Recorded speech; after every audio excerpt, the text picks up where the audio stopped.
बिस्मिल्लाहिर्रहमानिर्रहीम। अस्सलामु अलैकुम। मौसम सरमा की आमद है। इस मौसम के इब्तिदाई अय्याम बड़े दिलावेज होते हैं, जिसमें गर्मी की शिद्दत नहीं होती और ना ही सर्दी का ज़ोर होता है। हर मौसम के मुख्तलिफ तकाज़े और मुख्तलिफ ज़रूरियात हैं।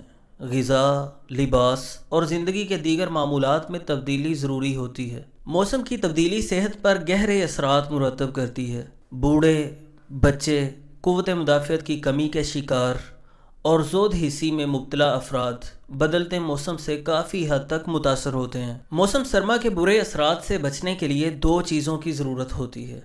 नंबर 1, ओढ़ने बिछाने के लिए मौसम की मुनासबत से गर्म कपड़े, और नंबर 2, खाने पीने के लिए गर्म ग़िज़ाएँ। तो अपनी वीडियोस के ज़रिए वक्तन फ़वक्तन मुनासिब ग़िज़ाई तदाबीर आप तक मैं पहुँचाता रहता हूँ। बात हम करें मौसम सरमा की मुनासबत से मुफीद ग़िज़ाओं की, तो उनमें तिल का नाम सरे फहरिस्त है। तिल ऐसी ग़िज़ा है जो गोश्त जैसे ख्वास रखती है। तिल दर हकीकत ताकत हासिल करने और उम्र बढ़ाने का बेहतरीन ज़रिया है। तिल को नबाताती गोश्त कहा जाए तो कुछ गलत ना होगा, क्योंकि इसमें लेसिथिन की वाफिर मिकदार मौजूद होती है। लेसिथिन एक फास्फोरस आमेज चकनाई है जो बाफ्तों और पट्ठों की तक़वियत के लिए नहायत ज़रूरी है। इंसानी दिमाग भी तवानाई लेसिथिन से हासिल करता है। जदीद तहकीकात के मुताबिक तिलों में 50% के करीब तेल पाया जाता है, जिसमें vitamin E, vitamin B, vitamin B2 और इसके अलावा बीटा कैरोटीन भी पाया जाता है। इसके अलावा प्रोटीन, कार्बोहाइड्रेट और मादनी नमकियात भी पाए जाते हैं, जिसमें कैल्शियम,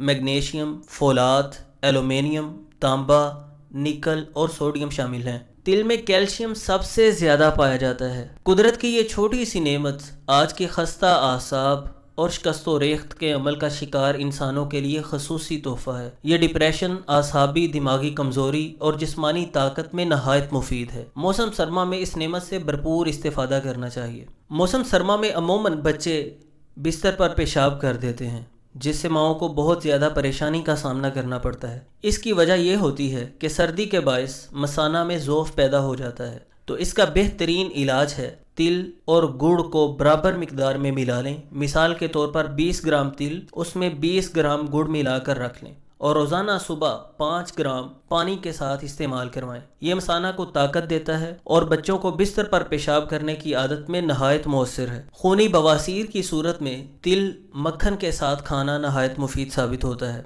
तिल जिस्म को बहुत ज़्यादा कुव्वत देते हैं। जो लोग दुबले बदन से परेशान हैं और चाहते हैं कि जिस्म थोड़ा फरबा हो जाए, उनके लिए मैं बताता चला जाऊं कि तिल, खशखाश, मगज़ बादाम और चीनी हम वज़न लेकर पीस लें। 5 ग्राम रोज़ाना दूध के साथ इस्तेमाल करें। इससे जिस्म में फरबही पैदा होती है। मौसम सरमा में खांसी हो जाना एक बहुत ही आम सी बात है, तो ऐसी सूरत में भी आप तिलों को पीस कर उसमें थोड़ा शहद शामिल कर लें। ये माजून की शक्ल में आपके पास मुरक्कब तैयार हो जाएगा। इसका रोज़ाना इस्तेमाल करना शुरू करें। यह दमा और खांसी के लिए नहायत मुफीद है। इसके अलावा दिमाग को ताकत पहुँचाता है और जिस्म को तंदुरुस्त रखता है। तिलों का तेल, जो कि रोगने कुंजत के नाम से जाना जाता है, बालों के लिए नहायत मुफीद है। रोगने कुंजत बालों की जड़ें मजबूत करता है और बालों को सफ़ेद नहीं होने देता। इस मुख्तसर वीडियो में मैंने तिल की इफादियत से आपको आगाह करने की कोशिश की है, ताकि आप इस मौसम सरमा में कुदरत की ये नेमत इस्तेमाल करें और फ़वाइद उठाएं। और जो फ़वाइद मैंने आपके सामने कुछ रखे हैं, इसके अलावा अनगिनत फ़वाइद तिल के इस्तेमाल के साथ आपको हासिल होंगे। उम्मीद करता हूँ कि ये वीडियो आपके लिए फ़ायदेमंद साबित होगी। मिलते हैं नेक्स्ट वीडियो में। अल्लाह हाफिज़।